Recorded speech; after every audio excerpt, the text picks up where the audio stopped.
It's a pleasure to be back on this stage, and even though you all are tired from a very tiring morning, I hope you can bear with me for another 15-20 minutes. I was wondering what to speak, and then I thought, I looked at these letters. T could mean technology, it could mean teaching, it could mean training, it could mean teenager, it could mean anything. Letters have a lot of, lot behind them. E could mean entertainment, enlightenment, empowerment. You look at a dictionary and you find that several meanings can be found with the same letter. D could be design, development, duration, and it can just go on and on. But I will emphasize on the X part. X is something that nobody knows anything about. If you open a dictionary, you find that there are some words beginning with X, but there aren't many. Why is it in the alphabet? Why it is there? I have always found that very fascinating, and that is what I wanted to dwell upon. I'll take an example from my life. I trained to be a civil engineer. I did my grad school in urban planning, went into journalism, writing columns, writing books, public speaking, and various other things. In science, they say that if you control input, if you have correct process, you can always predict about output. In human life, it doesn't happen that way. You try to do your best. You try to, have complete control over process, maintain purity as much as possible. And then suddenly you find that you have no control over output. Why does that happen? So that is why I titled it Ready for the Next, getting from IQ and EQ to PQ. I'll get into all that again. By PQ, it's dealing with uncertainties of life. This is with apologies to Charles Dickens. He says that, these are the best of times, these are the worst of times. For some, it is indeed best of times. 1% of the world population owns 82% of its wealth. Imagine, 82%. So, rest of the 99% is left with. Do your arithmetic. I'm not going to tell that. So all the best to them. They should leave this world a better place. It's lucky to be a dollar billionaire. It's not just labor that makes you one. But what you do for your society is equally important. It's not a question of jealousy. It's a question of reminding them that this is the society that has made them what they are, and they owe to the environment, to our society. Then this is worst of times for refugees, worst of time for the very poor, worst of time for, very sick, beyond treatment. But for the vast majority of us, these are very uncertain times. We don't know what is going to happen. You try your best, you work all year round, and suddenly the result sheet comes and you find that, you haven't done as well as you might have. And this uncertainty saps our energy. Life becomes difficult. Many people, they are so much unable to cope with uncertainty that they go to very negative extent. So this is very important to develop our capacity to cope with uncertainty. But before that, I'll tell you, most of you probably know what is called the DCOW, the knowledge pyramid. The first is data. Data is, what the world is made up of. Then information, knowledge, understanding, and wisdom. In this, it is what you can see, what you can taste, what you can touch, what you can hear, what you can count, what you can measure, and what you can know. In science, it is said that if you can't count, can't measure, can't taste, can't hear, can't see, then it doesn't exist. Exception being the dark matter.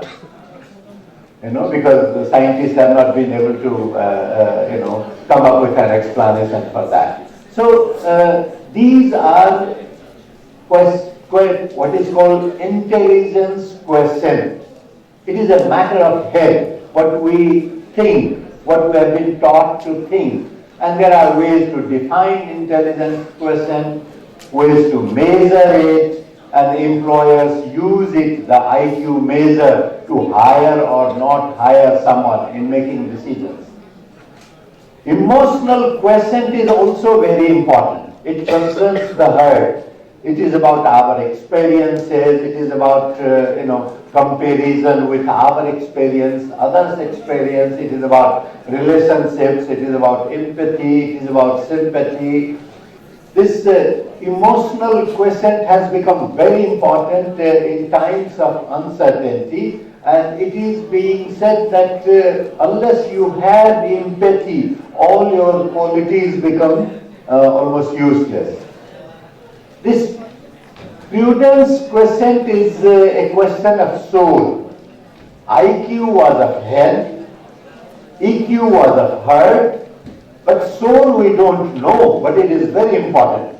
Jack Ma, many of you must have heard of Alibaba fame. He said that, this IQ and EQ is all very good, but what really matters is LQ, the love quotient. And that is what Kabir said in 15th century. पोथी पर जगमुआ पंडित हुआ न कोई ढाई आखर प्रेम का पढ़े सो पंडित होई.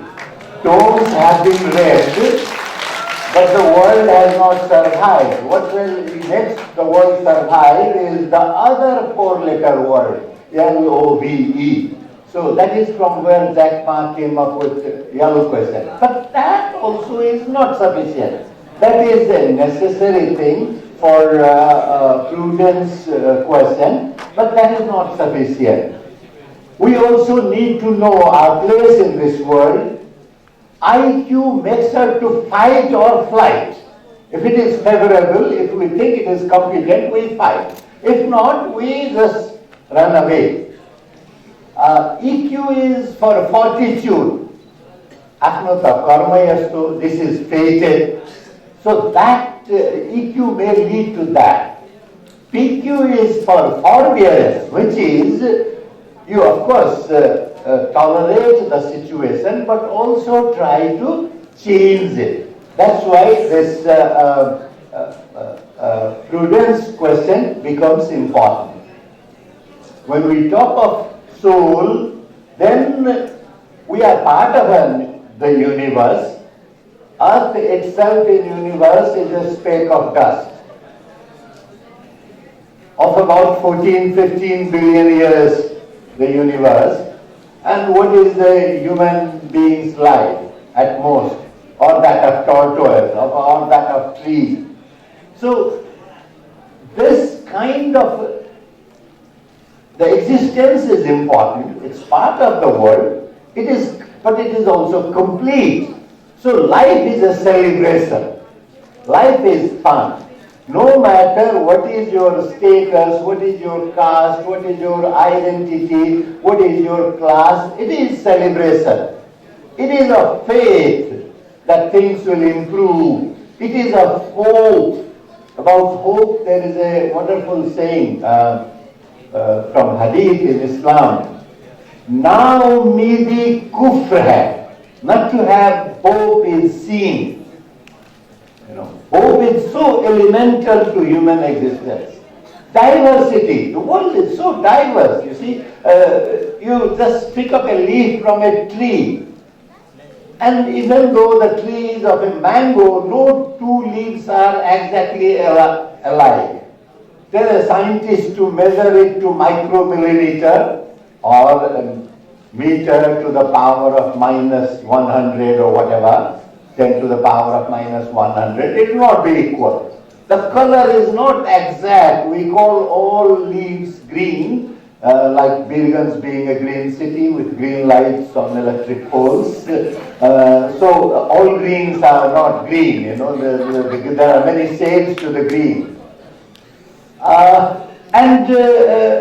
This requires engagement. You don't run away.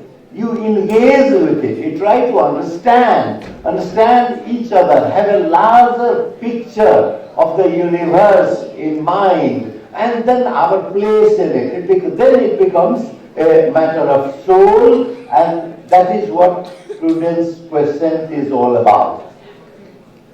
And that's not the end. Actually, that is the beginning, and that is why the screen is black, because that is when it begins. Prudence then tells you to develop yourself. It puts the focus from me, the speaker, upon you, the listener. Because there are certain skills. Even though prudence is a matter of soul, soul is something that you can't see, you can't hear, you can't count, you can't measure, you can do nothing of it. But it probably matters most in the sense, because ultimately that is what each one of us are. And the moment we realize what each one of us are, then life becomes a celebration. And when life is a celebration, then no matter what the status, you take joy in it. You don't pursue happiness. You don't run after happiness. Happiness is you find it where you are, where we are.